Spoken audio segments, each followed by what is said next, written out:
Lovelies, and welcome back to my channel. So today's video setup is a little bit different. I have hurt my back, which means I can't sit for long periods of time in order to film and upload. So I have decided to record the audio and read this way, and just upload the video this way with images of Madam CJ Walker. So I do hope you enjoy this reading.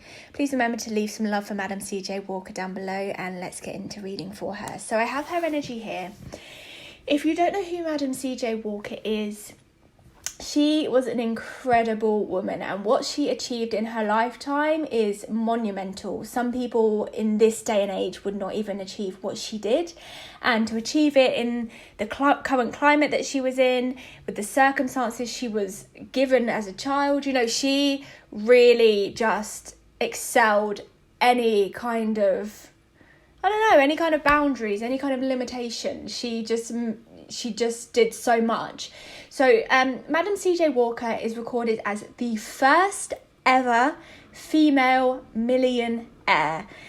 Now, to give you some context on how incredible that is, Madam CJ Walker was born to recently freed slaves. So her parents were enslaved and they had recently been freed when she was born. So she was brought up in a very, very humble environment from very, very humble beginnings.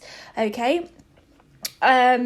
She obviously was, raised and grew up in a time where racism was very, very in your face. Segregation was very, very real.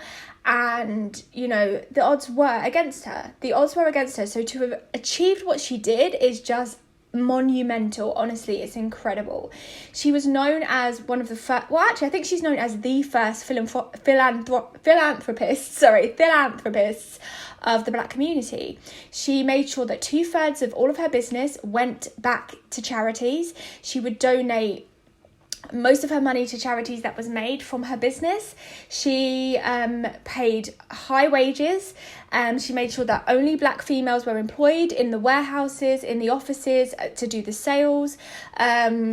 She basically said that, the person who inherited her business after she passed away and after her daughter was to pass away had to be female. The owner of her company had to be female. What she did for Black females is just incredible. And she was all about raising the vibration of Black females. She wanted to uplift them, encourage them, help them live to their absolute full potential. So, she basically, if you don't know what her product was, I say she created, but there is some speculation around that, and you can go and watch Self-Made on Netflix. It's a docuseries about her. I have heard that not all of it's factual, some of it's been exaggerated and some of it's not actually true, but the kind of basis of it is that, she used to do sales for a lady, I think her name is Addie Monroe. And she used to go basically door to door and sell hair products. And these hair products would basically help your hair to grow, help afro hair to grow and remain in good condition. And it would straighten it at the same time, I believe. So I think basically what it was is she took Addie's blueprint and she created her own product. But she is the one that built, her business, and she lived in an amazingly huge house. I think she lived in the same neighborhood as Rockefeller. This is a Black woman in 1910. This is unheard of. Okay, this is what she did is amazing, and you just have to go and research her and learn more about her, because it truly is incredible what she achieved. So I have her here, and her energy is very, very Madam CJ Walker was very reserved. I feel like she was very humble. Her daughter was very extravagant and extrovert, and her daughter was, she embodied the whole 1920s kind of feel.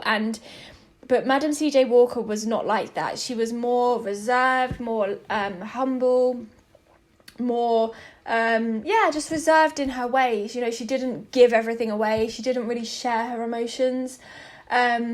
She was just, she's describing to me, just a normal woman trying to make something for herself. She wants to talk about economy, finances and mindset. And I've asked every single person what they want to talk about before we go ahead. And, as soon as I said that, she was just like, money. And I was like, great, because no one really talks about it, especially not from spirit. So I'm intrigued what she has to say. So I'm just going to let her come in and let her speak through me. So here we go. She's saying that it's very important to have a wealth mindset. And that's not just in regards to finances, that's in regards to the way you approach your life. You need to have a belief that anything is possible. She's saying, I came from nothing. I came from very humble and small foundations. But what I built upon those foundations was tremendous. It was, bigger than I could have ever even imagined. And that was because of my mindset. I also surrounded myself with people who believed in my dream and who believed in me. But even if they didn't believe in me, I still believed in myself. My whole intention and purpose and movement in life was to uplift and enrich my people, specifically women. Because as women, we carry so much on our shoulders. And I just wanted to make that weight a little bit easier.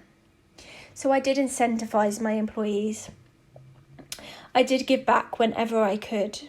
I did make sure that most of the profit from my company went to charities. Because that was important to me. You will notice through life that the more you give to other people, the more you actually get back for yourself. I never wanted to hold on to everything for myself. I never wanted to make everything just about me. I never wanted it to just be for me. And if it had just been for me, it would have remained small, because how much can one person really consume? I made it for everyone else. I wanted to incorporate and bring in saleswomen and sales representatives and people to help me with my admin and people to, expand my business. I wanted to hear all people's ideas. I wanted my employees to be shareholders, because to give that gave so much back to me. People will always wonder how I did what I did at the time that I did it. And the honest truth is I led from my heart and my intuition and what I felt was right. It may seem like a big dream and as if it's impossible, but actually it's very, very simple. I had an idea. I had an idea that came to me, a spark that was in me, and I followed it. And where it felt right, I went, and where it felt wrong, I turned back. Let your intuition be your guide. And as you grow, remember to share, because what you share will come back to you. She's talking about the economics of the world. And she's saying it's so heavily tied to mindset you wouldn't believe. She wants people, and she's talking specifically about the Black community now. She's saying, my people need to look at the conversations they are having about money. She's saying my people need to stop waiting for the power to be given to them and go out and take it for themselves. She's saying no one came to give me anything. I just believed I could have it, and so I went and got it myself.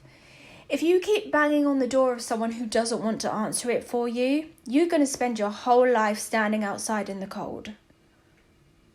Go and build your own house and open the door for others to come into it. Make your own way. She's saying no one can tell me a way can't be made. She's almost reveling in how much opportunity we have today. She's talking about the internet. So many of them have talked about the internet and how amazing it is as a tool. She's saying if it's used in the correct way, my goodness, you have £1 million or $1 million just sitting on your laps at the tips of your fingertips. It's yours. but only if you believe you can have it. I believed I deserved to be a millionairess. I believed I deserved that wealthy, that healthy, abundant lifestyle. I believed it was mine. And because I knew it was mine and I believed it was mine, I could have it. But if I gave away my power by waiting for someone to come and give it to me, by waiting for, people who believed that whites were superior, if I waited for Rockefeller to knock on my door and help me, I would have been waiting forever. I can do it myself. And she's saying, people need to reclaim their power. But of course, her interest is always in the black community, and it always was. Reclaim your power. Do it yourself. You can build your own empire. You can build your own business. You can build your own abundance and confidence within yourself. And when you get to the point where you are full, then you can start having the conversations with people who will be your counterparts rather than authority. Build the power up within you before you start going and knocking for help on other people's doors. Because what she's saying, and I really feel it, is when you go and ask someone for help and you're in a vulnerable and fragile position and you feel like, if you don't help me, I have nothing. That's what she feels like is being done. She feels like too much. She feels like she's saying too much responsibility and power is being put into the hands of people who don't want to help the black community. She's saying you're putting the power and responsibility into the hands of the wrong people. You need to put that responsibility and power into the right hands. And you can start by building it up within yourself so that you are at the same level as those people you are asking for help for. And then when you approach them, you're not coming at it from an angle of begging or vulnerability or fragileness. You're coming at it from an angle of power where I'm equal to you and you either help me or I can do it myself. Not from an angle of you help me or I've got nothing. She really embodies empowerment. And she's saying, she's waving everything. She's saying, no one can tell me that what they want isn't possible. Because I know what I made and where I came from. And if it's possible for me, it's possible for you too. Now, she's talking about the world economy. She's saying the economy is about to crash. And that's internationally. She's saying, she's showing me all the flags. She's saying it's internationally about to crash. This is not a bad thing. And actually, if you're a business owner, if you're a small business, if you're looking to start a business, this is a great time for you. If you're looking to buy property, this is a great time for you. If you are sitting here listening to this reading and your finances are not where they are meant to be, look at your relationship with money and look at what you believe about money and look at what you think is possible for you.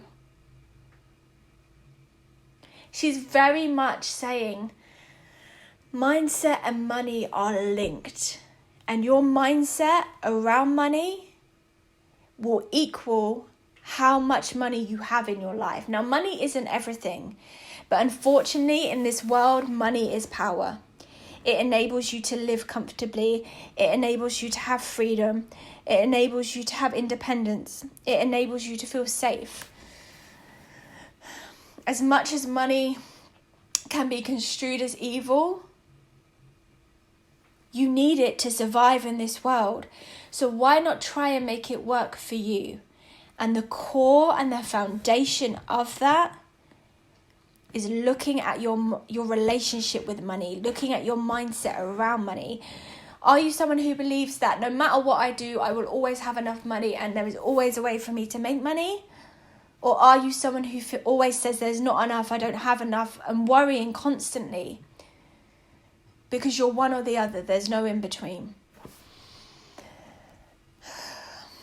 She's saying no matter how much you worry or stress or fear about money, it's not going to change the situation you're in. But maybe if you changed your emotion and your approach to say, this is how it is, but I'm positive that something good is going to come to help me. That motivates you. Your emotions motivate you. I believed that something was possible for me. And because I believed it, I was motivated to go out and find that possibility. But if I had told myself there's no way, there's nothing for me, I'm just stuck in this, I'm going to have no money forever, then I wouldn't even bothered to go and try and find something. So know that it starts with you. She is saying again, the economy is crashing as we speak. Now is a good time to look at your finances, to look at your savings.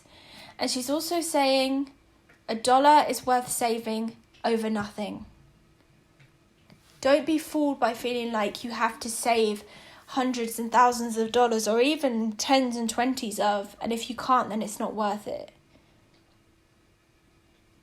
If you have $1, you have money. So stop saying you're broke. Stop saying you haven't got enough, because all you're doing is creating a world where you don't have enough. Again, she's saying, no one can tell me it's not possible for them, because I know it's possible. Millionaire status is a mindset. I had that mindset before I had $1 million. If you can believe it, you can achieve it. And I believe in you. Uplift yourself. And when you're up, then you uplift others. Pour into yourself. And when you're full, then you can fill up others. Try not to come to the table with an empty plate, begging and scrounging for food. Come with what you have and work on how you can build more. Thank you. Oh, thank you so much.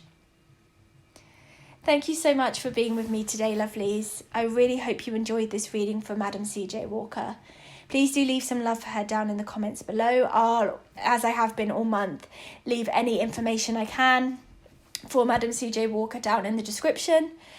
And remember that this month is Black Excellence Month on my channel. So any AdSense that I get from these videos, it will be being donated to. At the moment, I'm going for the Bail project. That could change, but I will keep you updated. Yeah, thank you so much for being with me. And I'll see you soon. Bye.